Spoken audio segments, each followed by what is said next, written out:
Thank you for staying up with us tonight. It's a fundraiser for aid, but also a shout out for awareness. A young Lincolnite is trying to do something to impact those affected by the turmoil in Sudan. Channel 8 Eyewitness News reporter Joe Harris has more in tonight's top story. Joe? Maysoon Hassan wants to not only raise money to help people in the Darfur region, but also put a spotlight on the genocide that's happening there.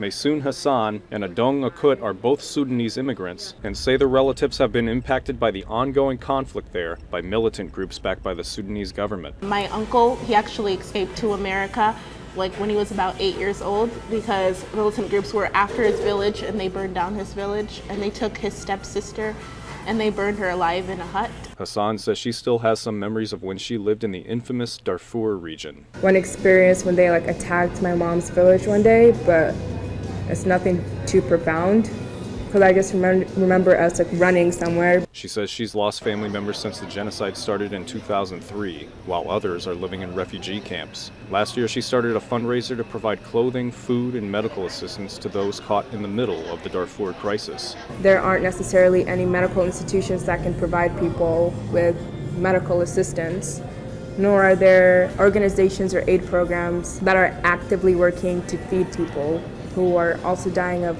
hunger and starvation at large. They say they hope the fundraiser will also serve as a way to raise awareness to the war and the broader violence in Sudan, like that surrounding the recent protests. A lot of people have been arrested. There's a lot of mass rapes that's going on right now. There's a lot of displacements that's happening in that region. And I feel like there's just not a lot of news outlets that are raising awareness right now. Now, Hassan says she's also hoping to organize an event in the future to kind of bring the Darfur genocide into the conversation here in America. We have a link to her fundraiser on klkntv.com. Click on this story. Joe Harris, thank you very much for our time.